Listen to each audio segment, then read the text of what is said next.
So some security researchers found that your IP cameras could be a real security risk, especially if you're in a corporate environment.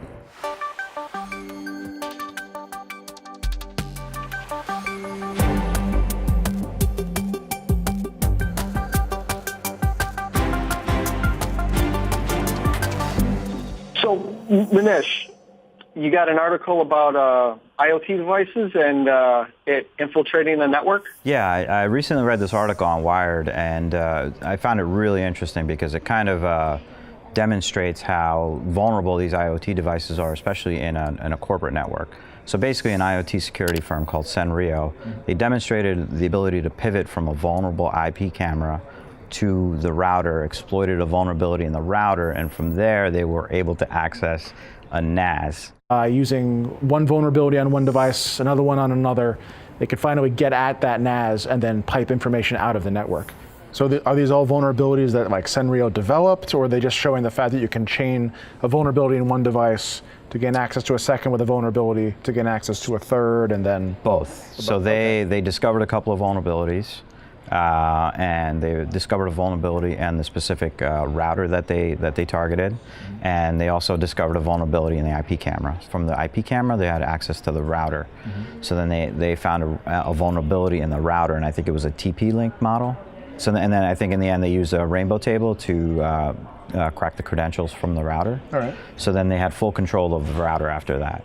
So what they did is they just monitored the camera and looked at the different individuals typing on their machines, and just kind of figured out what the keystrokes are for the credentials to log into the NAS, which is in a segmented part of the network. All right. So since they had access to the router, they just leveraged the router to forward commands from the IP camera to the NAS. Okay. And basically what happens is the commands would tell the NAS to send whatever data that they were looking for back to the IP camera. Okay. And then they just use some sort of encrypted tunnel to get the data out. The idea of hacking IoT has mostly been perceived as attacking a single device, but using them as a foothold to get into a network and chaining exploits from one device and then pivoting to another and to another to get deeper and deeper into a network.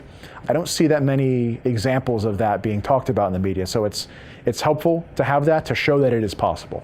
We all know these IoT devices specifically are very slow to be patched, if they're patched at all. Yep. So, one of the things about this type of attack, and while it requires the attacker to get a lot of things right and have a lot of things go right for them, there's a lot of vulnerable IoT devices out there on the network, and it's just a simple Shodan search you can discover thousands of them. Yep. And then from there, if you're targeting a specific company or something like that, and they do have these IP cameras or other IoT devices that are open to the internet, there's a lot of options for an attacker to go after. My personal opinion on it is if it does any sort of computing, even if it's like a smart coffee maker, it needs to be, tagged somewhere. If it's communicating across your network, it could be used no matter what. So I think part of the problem there is that I think there's a lot of individuals. So we see these types of devices as computers, but I think the average person doesn't realize that they're actually a computer and can be used like a computer. And I think that's part of the problem. It's the perception that, oh, it's just a camera. I think that's part of the problem, because it's just a camera. However, there's a DVR, which is basically a Linux box sitting behind, right behind it. So it's got a web server running on it.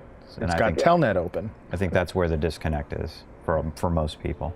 You had stated people don't understand that their smart teddy bear or coffee pot or their camera is actually a computer. And awareness in that aspect, making people understand that they're a computer, and if there's a computer, there's a security concern, is something that I really think people need to push out there and let everyone know about, because it's just going to keep getting bigger. I think the biggest tip for most people would be to know what IoT devices you have, to think of them as computers and treat them as potentially vulnerable. Especially in a corporate network, I would really study whether these IoT devices that I'm installing into my network are actually required. Do we really need these devices here? Because the potential for them to not be patched and be exploited at a later time is pretty high.